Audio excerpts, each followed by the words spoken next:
माया, माया चुप हो जाओ। सुबह से तुमने रो रो कर अपना क्या हुलिया बना लिया है। आपने नहीं देखा, सैम ने मुझे एक बार फोन करके मेरा हाल नहीं पूछा। उससे जरा भी ख्याल नहीं है मेरा। उसके लिए मैंने क्या नहीं किया है। You don't worry बेटा, समीर तुमसे माफी भी मांगेगा और अपनी गलती का इजाला भी करेगा। सेठ रेहान और तनवीर आए थे मेरे ऑफिस में, वो बहुत शर्मिंदा है समीर की इस हरकत पर। तो मुझे क्या लेना देना उन सबकी शर्मिंदगी से डैड, जब मेरा अपना ही मेरा ना हुआ। माया, तुम इस मामले को कुछ ज्यादा ही सीरियस ले रही हो। समीर की जिंदगी में उस जैसी लड़की की अहमियत क्या हो सकती है। कोई ना कोई बात जरूर है जिसका हम सबको इल्म नहीं। हमें कोई फैसला जल्दी नहीं लेना चाहिए। इस मामले का भी जल्द पता चल जाएगा कि असल बात क्या है।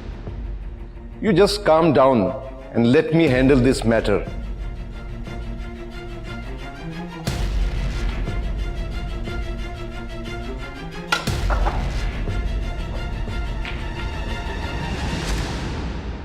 अस्सलाम वालेकुम उस्ताद।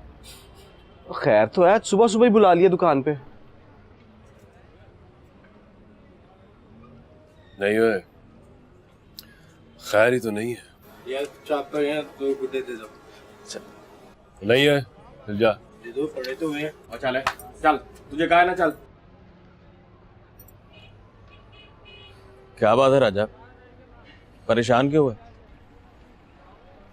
कल वो सेठ रेहान का बर्गर लड़का हमारी छत पर कूदा था, और शर्मिंदगी की बात यह है कि हम में से किसी को खबर नहीं हुई।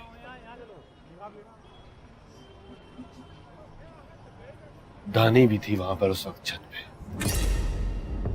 ये क्या कह रहे राजा, उसकी ये मजाल। चल चल अभी उस मम्मी डैडी का घर अभी साफ चुकता करते हैं उसके साथ। नहीं कामी, नहीं नहीं नहीं, क्योंकि धानी ने अपनी कसम दी है। तो फिर क्या करें? ऐसे हाथ पे हाथ रख के भी तो नहीं बैठ सकते। और तू क्या समझता है?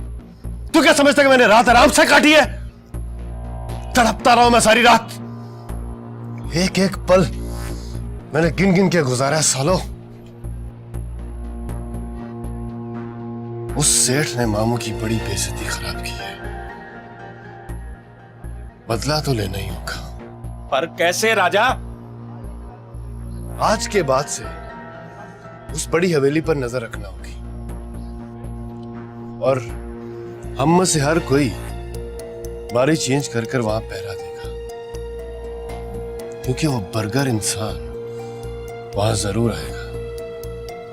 इसलिए कि यही एक उनकी अयाशी का अड्डा है।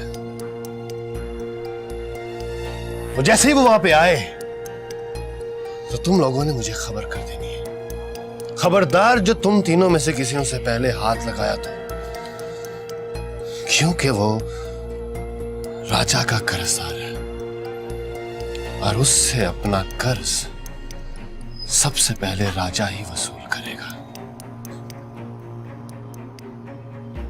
तो फिक्र न कर उस्ताद, अब हम सब मजीद चौकन्ने हो जाएंगे। एक बार उस अमीरजादे को दोबारा इस मोहल्ले की दहलीज तो पार करने दे, फिर देखना। और एक बात का ख्याल रखना कि मामू या धानी शानी में से किसी को खबर नहीं होनी चाहिए। एक बार उसकी हड्डी पसली तोड़ दे तो फिर जो होगा देखा जाएगा। लेकिन उसे इस मोहल्ले या गली में नहीं मारना कि यहां बात फैल जाएगी। उसे अपने अड्डे पे ले जाना होगा। समझ गए? समझ गया।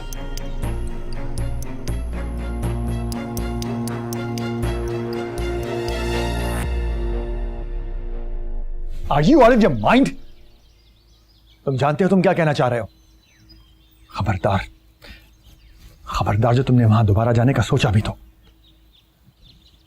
पहले ही उन छोटे लोगों के सामने तुम हमारी खासी शर्मिंदगी करवा चुके हो। Enough is enough. कुछ भी हो, आपको शेख साहब के साथ ऐसा सलूक नहीं करना चाहिए था। वो एक शरीफ इंसान है, इसमें उनकी बेटी का कोई कसूर नहीं था। मैं खुद गया था उनकी छत पर, और ये बात कल से 1000 बार बता चुका हूं सबको। फजूल बातें मत करो समीर, ये मामला अभी दबा नहीं है। और तुम्हें पता है कि तुम्हारे रियासत अंकल तुमसे कितना नाराज हैं?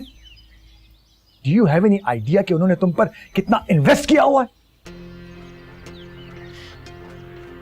वाह, यानी रियासत अंकल भी मुझे एक बिजनेस प्रोजेक्ट ही समझते हैं। ग्रेट डैड, मैं किसी के इन्वेस्टमेंट या किसी के करियर को दांव पर नहीं लगा रहा। मेरी अपनी सेल्फ रिस्पेक्ट दांव पे लगी हुई है। मैं सिर्फ उसे बचाना चाहता हूं बस। और रही बात माया की या रियासत अंकल की, तो उनसे मैं खुद बात कर लूंगा। और प्लीज आप लोग मुझे कोई प्राइस पॉइंट समझना बंद कर दें। जिसे वक्त आने पर कैश करवा लेंगे। मेरी अपनी एक पर्सनल लाइफ है जिसे जीने का पूरा हक हासिल है मुझे। प्लीज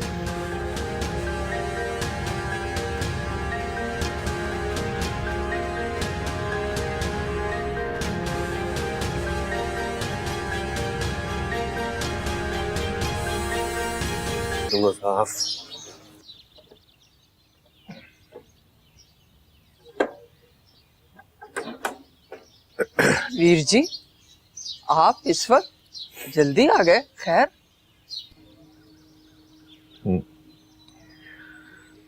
हाँ, बस खैर ही समझो आप। मैं आज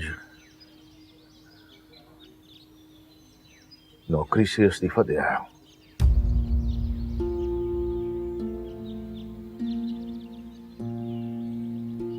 क्या इस्तीफा दे दिया? उन लोगों ने फिर कुछ कहा है क्या? कहने को अभी कुछ बाकी रह गया था क्या? कल जो कुछ हुआ उसके बाद कोई भी गैरतमंद इंसान उस दफ्तर में दोबारा काम नहीं कर सकता था। सारी जिंदगी तुमने उनकी खिदमत में गुजार दी, एक बार भी उन्हें इस बात का ख्याल नहीं आया? किसी ने रोका नहीं तुम्हें? मैं उनके दफ्तर आने से पहले ही वहां से निकल आया था। लेकिन अगर उन्हें मेरी 40 साल की खिदमत का ख्याल होता तो ऐसा घटिया इल्जाम लगाने से पहले 40 बार सोचते हैं।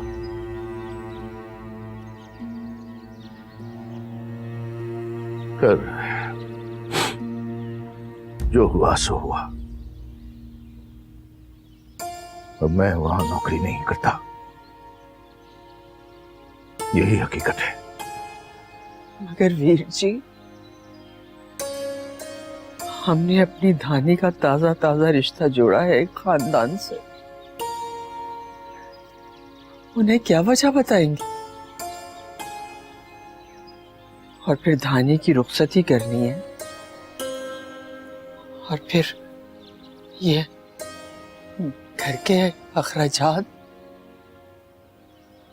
क्यों परेशान हो रही हैं आप? आप तो ऐसे परेशान हो रही हैं आप जैसे मैं कोई बहुत बड़ा जुर्म करके आया हूं। मेरे बाजुओं में अभी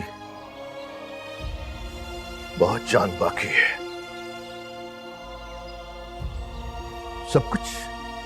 सब कुछ वैसे ही होगा आपा, जैसे पहले होता था। मैं आप लोगों को कभी भूखे पेट सोने नहीं दूंगा।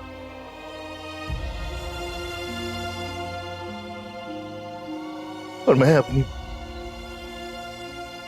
दोनों बेटियों की रुखसती उसी धूमधाम से करूंगा जैसा हमने सोचा था। इसके लिए चाहे मुझे बाजार में ठेला लगाना पड़े या मेहनत मजदूरी करनी पड़े।